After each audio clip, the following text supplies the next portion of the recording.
Video content has been made available for information and educational purpose only. Unidirectional trade strategy is a copyright content of IFMC. Good morning friends, मेरा नाम हर्ष है।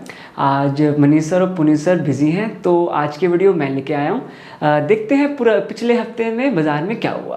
तो basically हमने देखा था कि हमारे मंथली वीकली जो डेली लेवल है बाज़ार इनके ऊपर ही सस्टेन करा है। अगर आप यहाँ पे देख सकते हैं तो ये मेरी मंडे की कैंडल है, ट्यूसडे की, वेडनेसडे, थर्सडे और फ्राइडे। तो मंडे से बाज़ार में आप देख सकते हो कि 4 रेड कैंडल बनी हैं, मगर आप ट्रेजेक्टरी देखोगे तो बाज़ार अभी बुलिश ही मेरा चल रहा है। तो हम ये कह सकते हैं कि पिछले हफ्ते जो बाज़ार ने यूटीएस के लेवल को काफ़ी सम्मान दिया और उसके ऊपर रहा, तो बाज़ार मेरा ओवरऑल बुलिश ही था, मगर कैंडल्स आपको यहाँ पे पर डे के हिसाब से रेट दिख रही है। तो आइए फ्रेंड्स, हम अब देखते हैं। आपने अगर हमारी पुरानी वीडियो देखी हो तो हमने आपको बताया होगा कि जब इंडिया विक्स ऊपर जाता है हमारे इलेक्शन से पहले, और जैसे ही इलेक्शन और उसके बाद जब ख़त्म हो जाता है तो उसके बाद इंडिया विक्स अपने दोबारे ओरिजिनल फॉर्म में आने लग जाता है। तो जैसे यहाँ पे आप देख सकते हैं कि इंडिया विक्स जो इलेक्शन से पहले इंक्रीज़ कर रहा है, इलेक्शन वाले दिन जो मेरी सिंगल कैंडल आपकी ये फॉर्म हुई है, जो कि इंडिया विक्स पहुँच गया था हाई 32 के आसपास। ठीक है, इलेक्शन के नेक्स्ट 5 जून को काफ़ी ज़्यादा मेरी जो विक्स है वो नीचे आ गई, और उसके बाद से विक्स का नीचे आने का जो सीन है वो चले जा रहा है। ठीक है, अगर मैं यहाँ पे अगर निफ्टी को देखूँ तो निफ्टी में मुझे एक इलेक्शन की वजह से एक शॉक दिखा। शॉक के बाद इंस्टेंट रिकवरी बाज़ार में हुई, उसके बाद बाज़ार अब कंसोलिडेशन फेज़ में चल रहा है। तो हम अगर जब हमारी विक्स बढ़ी हो, जब हमारी विक्स इंक्रीज़ हो गई हो और वो नीचे जा रही हो, तो हम उसमें स्ट्रैटेजी लगा के भी हम कुछ अमाउंट लगा के रिटर्न उस पर जनरेट कर सकते हैं। तो आइए देखते हैं, जब आपकी जो विक्स है वो जब आपकी इंक्रीज़ हो और बाज़ार आपको स्टेबल लग रहा हो, तो आप कौन सी स्ट्रैटेजी में इन्वेस्ट कर सकते हैं। तो आइए फ्रेंड्स, देखते हैं कैसे हम स्ट्रैटेजी को डिप्लॉय कर सकते हैं। बेसिकली अगर आप यहाँ पे देखें तो आपका 10 तारीख यानी मंडे 10 जून 9:16 पे बाज़ार आपका 23,400 पर था। तो जो स्ट्रैटेजी है बेसिकली उसमें क्या है, 23,400 की आप 2 कॉल को जो एटीएम है आपने उनको सेल कर दिया, 200 पॉइंट इन द मनी आपने एक कॉल को बाय कर लिया, और 200 पॉइंट ओटीएम कॉल को अगेन आपने बाय कर लिया। तो हम इस स्ट्रैटेजी को बेसिकली बटरफ्लाई के नाम से जानते हैं। अगर आपने जानते हो तो ये बटरफ्लाई स्ट्रैटेजी है। तो बटरफ्लाई एक न्यूट्रल स्ट्रैटेजी है। अगर बाज़ार आपका साइडवेज रहता है तो हमें जो प्रॉफिट है वो मिल जाएगा। तो आइए आगे देखते हैं इस स्ट्रैटेजी में होगा क्या। तो बेसिकली आपका जो मैक्सिमम प्रॉफिट है वो 4,215 का है। मैक्सिमम जो लॉस है वो 785 रुपीज़ का है। ठीक है, आपके ब्रेक इवन 23,023 पे और लोअर ब्रेक इवन है, और 23,569 पे आपका अपर ब्रेक इवन है। अगर बाज़ार इसके ऊपर जाता है तो लॉस होगा, अगर बाज़ार इसके ऊपर जाएगा तो लॉस होगा, और बाज़ार अगर इसके नीचे जाएगा तो भी आपको लॉस होगा। अगर इन बिटवीन रेंज में रहता है तो आपको प्रॉफिट होगा। अब लॉस भी मेरा डिफाइंड है जो कि लिमिटेड है, प्रॉफिट भी मेरा डिफाइंड है जो कि लिमिटेड है। इससे ज़्यादा प्रॉफिट नहीं, इससे ज़्यादा आपको लॉस नहीं है। तो आइए देखते हैं कि आपका बाज़ार ने परफॉर्म कैसे करा। तो बेसिकली मैं इसको एक घंटा आगे शिफ्ट करता जाता हूँ, तो उसके बाद हमें पता लग जाएगा कि बाज़ार ने कहाँ परफॉर्म करा। तो 1 घंटा मैं आगे ले जाता हूँ, अगेन बाज़ार 23,300 पे है। 1 घंटा लेके आगे जाता हूँ, स्टिल मेरी रेंज के अंदर बाज़ार चल रहा है। 1 घंटा मैं आगे ले जाता हूँ, स्टिल रेंज में है, अभी भी रेंज में है।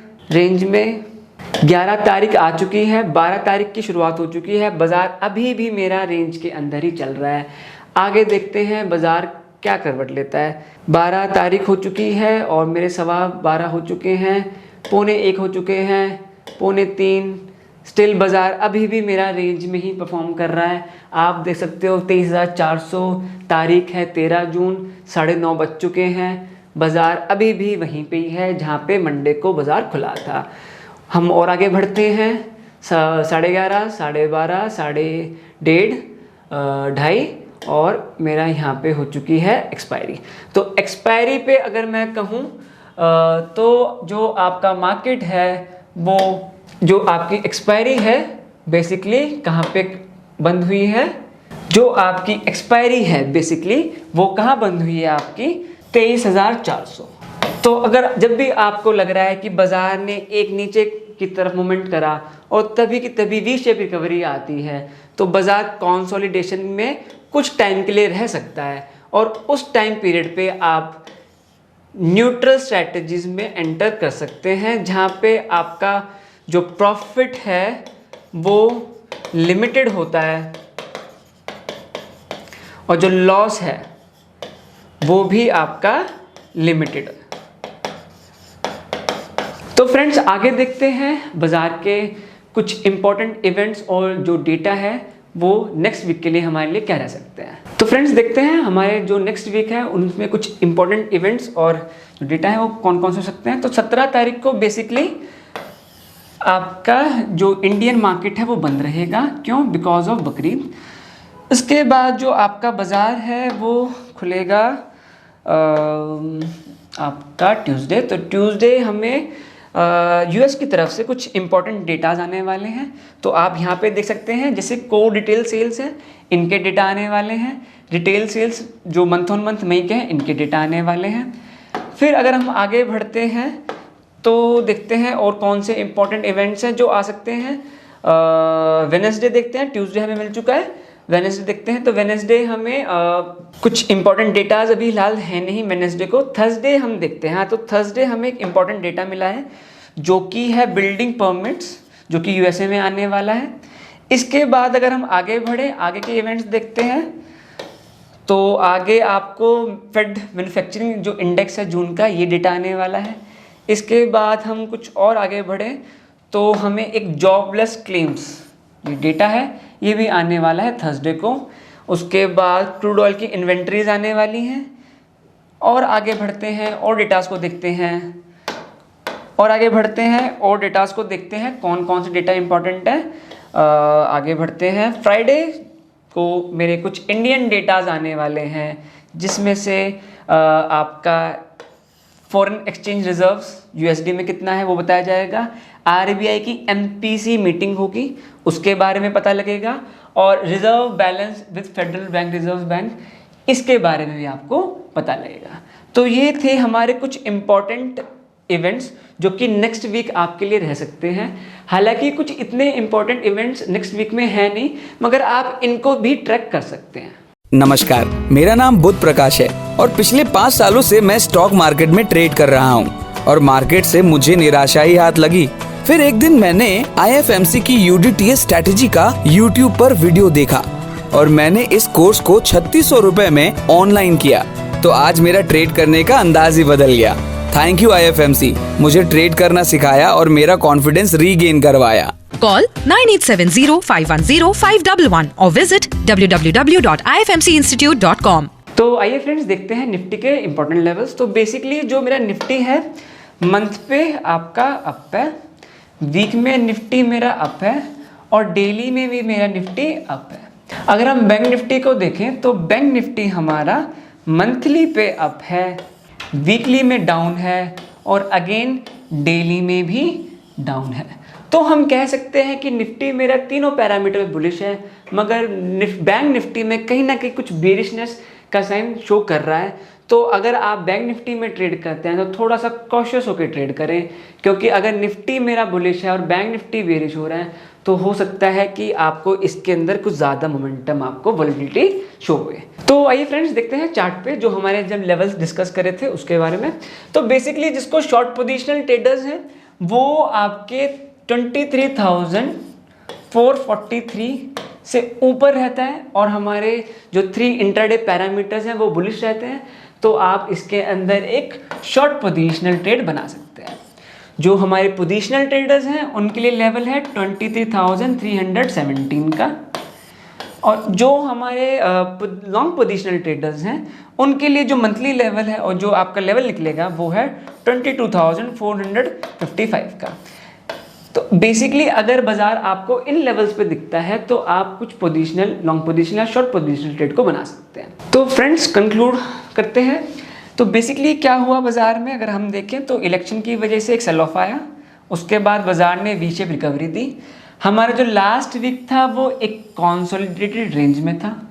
उसके बाद अगर हम अगले इस वीक के कुछ इवेंट्स को देखें तो आरबीआई और फेड ने अपने जो इंटरेस्ट रेट है उसको सस्टेन करा है, उसको कुछ फेरबदल नहीं करी है। तो लगता है कि दिसंबर तक कोई रेट कट के भी हमें गुंजाइश नहीं दिख रही। तो आगे जाके जो निफ्टी है अब बाज़ार में कुछ टाइम के लिए कंसोलिडेशन रह चुका है, तो हो सकता है कि बाज़ार अब या तो ऊपर की ओर चाल करे या नीचे की ओर चाल करे, मगर हमें जो चार्ट पैटर्न दिख रहा है उससे हम कह सकते हैं कि बाज़ार अभी ऊपर की ओर चाल में लगा हुआ है। तो कोशिश करेंगे कि हम बाज़ार में कुछ जो ट्रेड बनाए उसके लिए थोड़ा सा कॉशियस रहे, क्योंकि जो पिछला हफ्ता है उसके अंदर बाज़ार ने कुछ मूवमेंट नहीं दिया। तो मे भी पॉसिबल है कि नेक्स्ट जो वीक है उसके अंदर आपको निफ्टी में पर्टिकुलरली कुछ मोमेंटम शो हो। तो अगर आप ट्रेड करते हैं तो प्लीज़ अपनी पोजीशन को हेज करके चलें, ऐसे नेकेड उसमें बाज़ार में काम ना करें। तो ठीक है फ्रेंड्स, नेक्स्ट वीक या आई होप मनीष सर आपके साथ हों, अगर नहीं होते तो पुनीत सर होंगे, नहीं तो मैं आपके साथ हाजिर रहूँगा। ठीक है फ्रेंड्स, गुड बाय।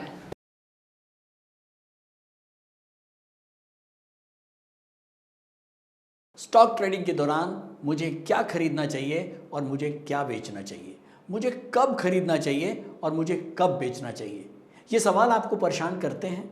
तो चलिए सिंप्लीफाई करते हैं स्टॉक ट्रेडिंग को और निकालना सीखते हैं वो एक्यूरेट पॉइंट्स जहां हमें स्टॉक को बाय या सेल करना है। मेरे यानी मनीष तनेजा के साथ IFMC की यूडीटीएस स्ट्रैटेजीज से। यूडीटीएस यानी यूनिडायरेक्शनल ट्रेड स्ट्रैटेजीज, जो है हर स्टॉक ट्रेडर की पहली पसंद, जो बनाती है स्टॉक ट्रेडिंग को सिंपल, एक्यूरेट और स्ट्रेस फ्री। यूडीटीएस स्ट्रैटेजीज सभी इंटरवल्स पे काम करती है, चाहे वो इंट्राडे हो, पोजिशनल हो या लॉन्ग पोजिशनल हो। मेरे 26 सालों के एक्सपीरियंस और एक्सपर्टीज का निचोड़ है यूडीटीएस। IFMC की लोकप्रियता का राज है उसकी copyright strategies, and IFMC is unchallenged leader in stock market education. IFMC is now a school of 10 million learners, awarded twice by Delhi City Icon Awards. So let's begin UDTS online course by IFMC.